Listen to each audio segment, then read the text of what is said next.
Oke, Assalamualaikum warahmatullahi wabarakatuh. Apa kabar? Kami dari SDM PKH Kota Tarakan, Provinsi Kalimantan Utara. Saat ini kita berada di Baloi, rumah adat suku khas suku asli Tidung di Kota Tarakan. Nah, rumah adat ini adalah ikon, adalah kebanggaan kami warga Kota Tarakan. Nah, sebelumnya perkenalkan, saya Anissa Nur Aini, biasa dipanggil Nisa, SDM PKH Kota Tarakan. Kebetulan wilayah dampingan saya di Kecamatan Tarakan Utara. Berikutnya saya akan perkenalkan teman saya, silakan Mas Arif. Assalamualaikum warahmatullahi wabarakatuh. Perkenalkan, nama saya Arif Udin, bisa dipanggil Arif. Saya SDM PKH Kota Tarakan, Provinsi Kalimantan Utara. Wilayah kerja saya di Kelurahan Mamburungan dan Kelurahan Pantai Amat. Nah, setelah ini mungkin selanjutnya teman saya akan memperkenalkan dirinya. Bismillahirrahmanirrahim. Assalamualaikum warahmatullahi wabarakatuh. Perkenalkan, nama saya Mutmaero, pendamping PKH Tarakan Utara. Wilayah dampingan saya Kelurahan Juata Krikil dan Kelurahan Juata Permai. Terima kasih. Ya.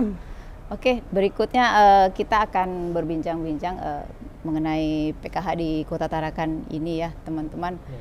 Nah, selama menjadi pendamping, Mas Arif pendamping tahun berapa Mas Arif? Saya masuk di pendamping Kota Tarakan itu tahun 2016, Bu. Ya. Di sini saya mendampingi jumlah KPM itu sekitar 345 KPM dari 2 kelurahan, Mamburungan dan Pantai Amat. Nah, itu sampai saat ini penyaluran yang kami sudah lewati yaitu penyaluran di tahap 1 dan di tahap 2 dan tahap 3. Untuk saat ini tahap 4 ini masih dalam proses, belum ada penyaluran. Mungkin seperti itu. Ya. Saya sendiri di Kecamatan Tarakan Utara, kebetulan di wilayah Juta Laut, dampingan saya itu lumayan banyak juga, sekitar 227 KPM, dan itu tersebar di seluruh RT, dan RT di Juta Laut itu ada 20 RT. Setiap daerah, setiap RT itu punya keunikan masing-masing, di mana ibu-ibunya juga punya karakter masing-masing, karena di Tarakan ini bukan hanya suku Tidung aja, tetapi di situ campur.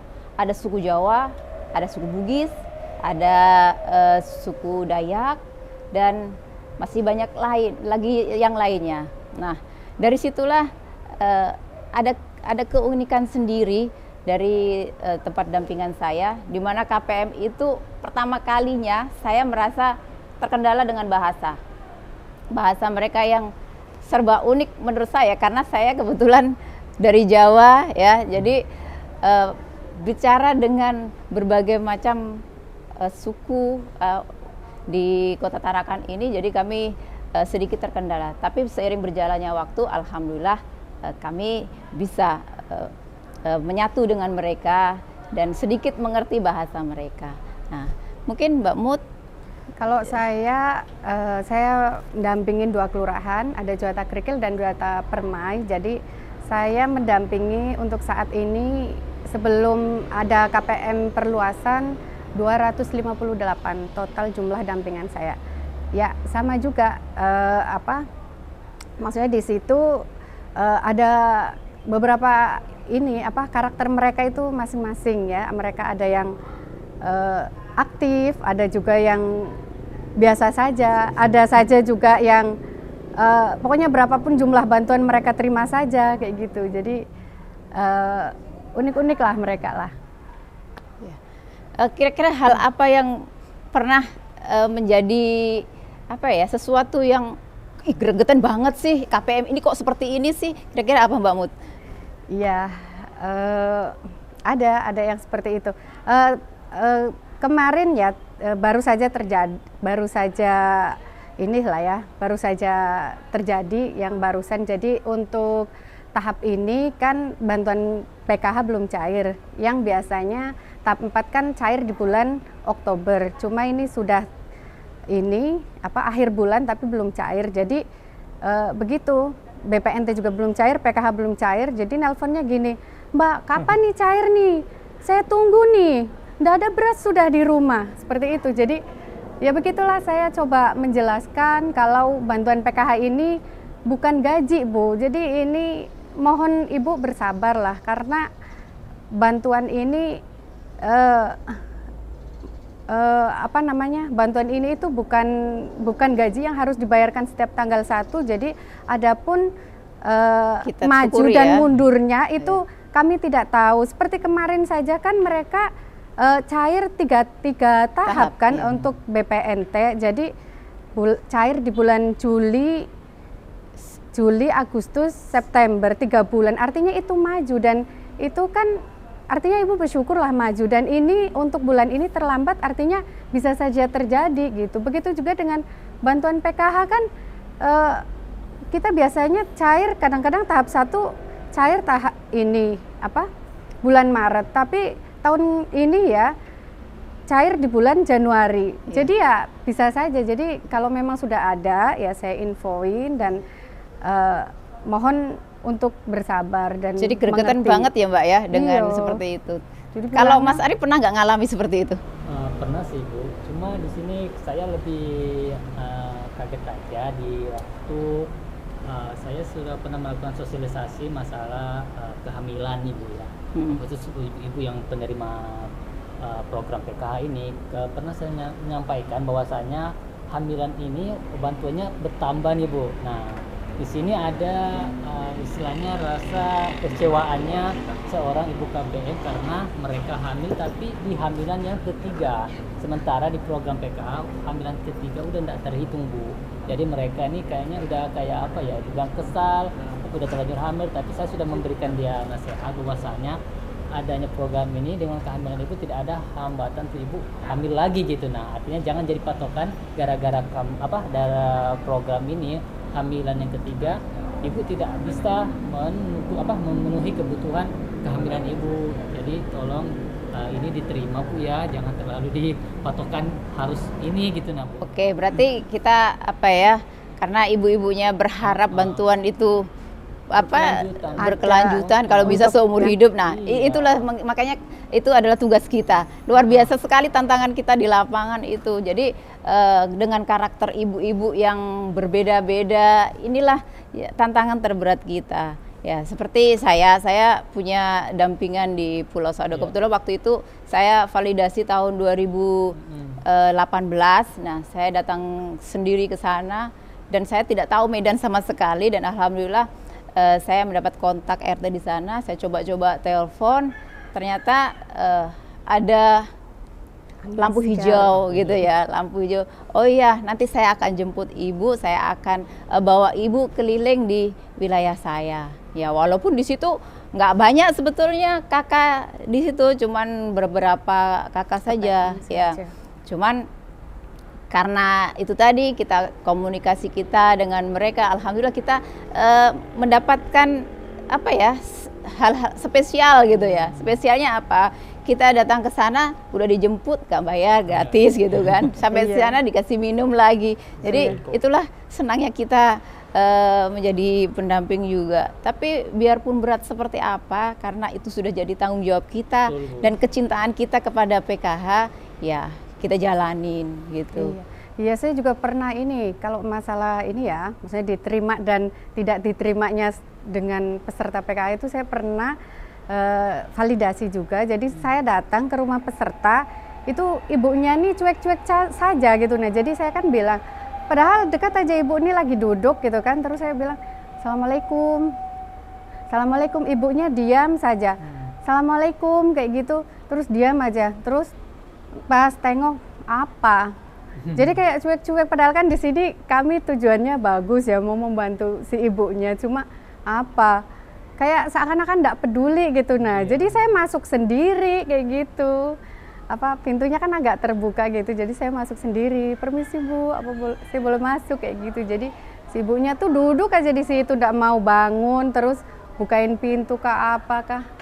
Ya begitulah, walaupun si ibunya cuek-cuek saja, tapi karena si ibu ini punya komponen anak sekolah dan saya lihat juga rumahnya sudah jabuk-jabuk layak untuk dapat bantuan, ya saya ini perjuangkan supaya dia masuk jadi peserta PKH gitu. Oh ya, teman-teman ada nggak punya graduasi mandiri? Kalau graduasi mandiri, alhamdulillah ada di tahun ini. Itu ada KPM namanya Ibu Indrayani, dia di Kelurahan Mamburungan RT 16. Kebetulan di tahun ini dia ingin keluar dari program PKH dengan alasan anaknya ini udah apa ya? Ini istilahnya dia bernazar dalam kalau Islam gitu ya, bernazar apabila anak saya lulus dari tes Brimob kepolisian, maka saya akan keluar dari program ini, mengundurkan diri dari program ini. Dan alhamdulillah doanya terkabul dan mereka sudah siap di tahap kemarin untuk keluar dari program ini, dan kami sudah melakukan tinjauan dan untuk memberikan seperti surat pernyataan pengunduran diri di tempat rumah beliau, dan alhamdulillah beliau dan anak-anaknya sudah mulai membaiklah ekonominya kalau kita lihat sekarang. Tapi anaknya ada berapa itu komponennya? Anaknya kemarin ada 2. Dua, yang satu lulus gitu maksudnya? Ya, yang satu ini yang SMA udah lulus. SMA sudah lulus, Ya. terus? Yang satunya itu SMA juga, cuma yang udah lulus ini dia minta digraduasi aja, katanya anaknya nyampaikan sama ibunya juga udah enak nih katanya. Masa kita udah lulus gini masih mengharap program beginian kan? Kapan sih kita mau mandiri gitu? Nah, artinya ya alhamdulillah. Artinya memang dari segi anak juga sudah besar-besar gitu ya. Jadi mungkin ini kita mandiri aja lah, atau cari sendiri udah bisa lah ini. Iya, bagus. Kasihkan yang lain gitu katanya, buat warga yang lain banyak yang ingin daftar. Oke, jadi kami sudah sampaikan juga, oh ya Bu, tidak nyesel Bu ya, karena kenanya nih gitu. Oke. Ya, unik sekali ya Mas Arif sama Mbak Mut ya. Jadi saya juga punya cerita sih masalah graduasi mandiri ini.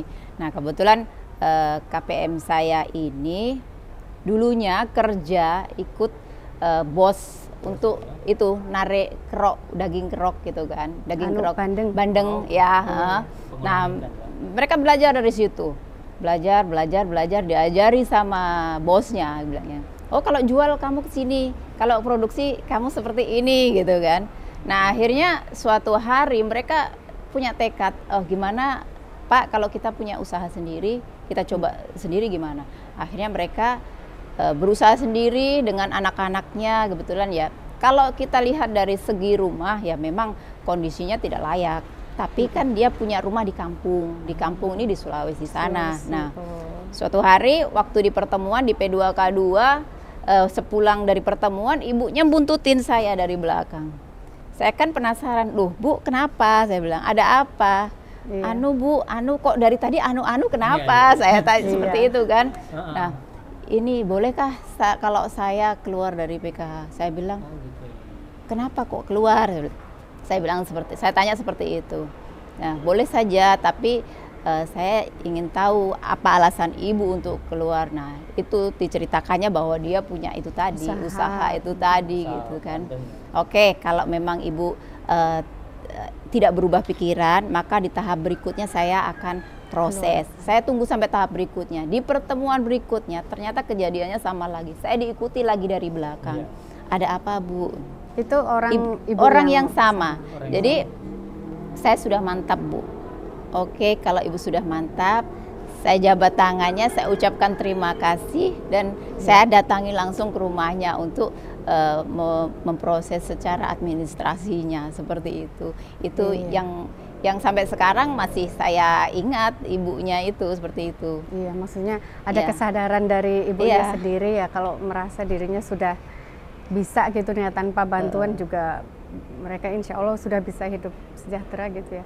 Saya juga ada sih yang kalau menurut saya tuh masih layak juga, tapi ya itu tadi ya mental peserta tadi ada yang secara fisik rumah mungkin aset sudah kaya, tapi mentalnya masih ini ya mungkin masih miskin, jadi mereka tidak mau mengundurkan diri. Tapi ada juga yang secara fisik masih secara fisik masih layak. Tapi ini jiwanya, mentalnya itu sudah mampu gitu. Jadi ada itu begitu punya anak 8, ya masih kecil-kecil, suaminya juga nelayan, anaknya masih sekolah semua. Ibunya masih muda sih memang, cuma ya itu tadi tanggungannya banyak. Dan itu ibunya mau mengundurkan diri, iya alasannya saya tidak mau membebani pemerintah.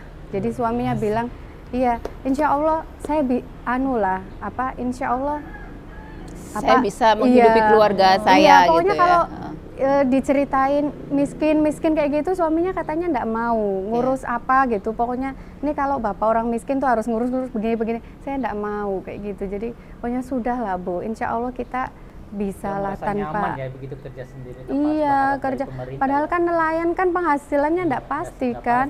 Iya, si ibunya juga ibu rumah tangga karena banyak Jadi anak betul, ya. kan, jadi ngurus Ini anak. perilaku apa ya, perlu diubah nih perilaku mereka nih, Iya. mindsetnya gimana sih yang sebenarnya target program ini untuk apa. Sebenarnya kalau PKH kan sudah jelas, PKH itu program yang diberikan kepada masyarakat miskin yang memiliki komponen dan bersyarat gitu. Iya. Ini kita perlu masuk lagi, kayaknya harus mindsetnya diubah dulu nih kayaknya. Iya. Untuk P2K2 Mas Arif sudah gimana kira-kira ada perubahan nggak di KPM Ya, Mas Arif? kita sudah pernah mencoba juga mensosialisasikan masalah P2K2, baik itu dari manajemen keuangannya, dari perilakunya juga, pengasuhan anak sudah kita lakukan. Ya, alhamdulillah respon mereka bagus dan sudah mulai mengikuti apa yang kita sudah sampaikan. Cuma berjalan waktu mereka kadang luntur lagi nih. Nah, kita harus berebut lagi untuk memperkuat lagi nih supaya mereka tetap masih konsisten dan mengikuti P2K2. Jadi jangan cuma nanti Bantuannya hadir, saja, totalnya di rumah diaplikasikan. Jadi ya itu harapan kita, apa yang kita sampaikan ya mereka aplikasikan di rumah sih, harapannya begitu. Iya, itulah Supaya ini dia. makanya sebenarnya bagus ya ini, maksudnya program PKH ini jadi tidak semata-mata cuma uang Materi saja, Kasih uang tapi aja ya, di situ tapi ada materi pendidikan, ya. pendidikan untuk si ibu-ibunya. Ya. Jadi menarik sekali ya, tugas kita itu luar biasa mulia. Jadi senang sekali kita, dan alhamdulillah kecintaan kami dengan PKH itu kita buktikan dengan dedikasi kita, walaupun dengan karakter KPM yang berbeda-beda, kita berusaha seperti seorang guru akan mengenali bagaimana watak muridnya gitu ya. Jadi si A itu seperti apa, si B itu seperti apa. Nah itu disitulah tugas kita yang paling berat sebetulnya. Karena kalau komunikasi sama kita aja kadangkala ada masalah kan, apalagi KPM dengan karakter yang berbeda, dengan bahasa yang bermacam-macam juga, dengan suku yang berbeda. Nah itu jadi tantangan buat kita, dan ada kesyukuran, artinya hadiah kita itu nanti insya Allah juga akan terbawa ke akhirat nanti ya, gitu. Ya, dari saya juga sih, saya mengucapkan banyak bersyukur juga dengan menjadi SDM PKH, karena di sini saya bisa belajar lebih banyak, khusus untuk pribadi saya, masalah kemiskinan, masalah usaha, P2K2 dan perkumpulan dengan ibu-ibu. Jadi ini kadang hal-hal yang saya belum pernah lakukan, tapi di sini saya bisa belajar juga apa sih yang diinginkan dalam program ini. Jadi saya sudah melihat bahwa misalnya program ini betul-betul manfaatnya luar biasa ya. Jadi kita bukan hanya mengejar dari kemakmuran untuk KPM-nya, tapi kita memberikan pendidikan dari segi moral, dari segi materi, baik itu dari segi pengolahan usaha seperti yang dilakukan pada sebelum-sebelumnya itu seperti warung maupun kuba, itu yang kita selalu kan menjadi lompatan lah untuk membuat pertumbuhan ekonomi mereka bisa membaik lah. Jadi mereka ini tidak hanya mengandalkan program PKH aja.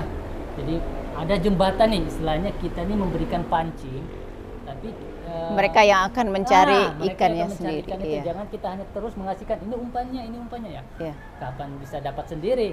Ibaratnya gitulah kalau PKH. Kita tidak hanya mengasihkan uang setiap tahap, tapi kita harus cari solusi. Ngasih uang ngasih baru program. Dihabiskan kayak gitu tidak ya. Jadi kita harus ini adakan kube atau usaha-usaha sampingan. Jadi jangan mengandalkan bantuan terus. Ya, betul. Jadi kita tuh di sini memaksa juga Artinya memaksa, yang pertama kita paksa mereka, anak-anaknya yang malas sekolah kita paksa ayo sekolah, jangan bolos. Ya itu artinya kita mempersiapkan mereka untuk nanti generasi mereka itu akan lebih baik dari orang tuanya. Terus yang kedua, kita juga memaksa mereka yang tadinya nggak mau bawa anaknya ke posyandu, ayo ke posyandu. Nah berarti kan kita mempersiapkan mereka untuk ayo, sehat itu perlu loh, sehat itu penting. Kalau badan kita sehat, insya Allah ngapa-ngapain juga enak, kerja juga nyaman, seperti itu. Ya, jadi itulah titik berat kita, dan saya juga berterima kasih kepada Kemensos karena awal saya dan mungkin teman-teman juga yang lainnya kosongan, tidak punya bekal apapun, dan alhamdulillah kita mendapatkan BIMTEK, BIMTAB, bahkan Diklat. Untuk menambah wawasan kita semuanya ya. Pelajaran baru buat kita ya. Iya. Didapatkan. Pelajaran berharga lah buat kita. Kita bisa belajar dari belajar dari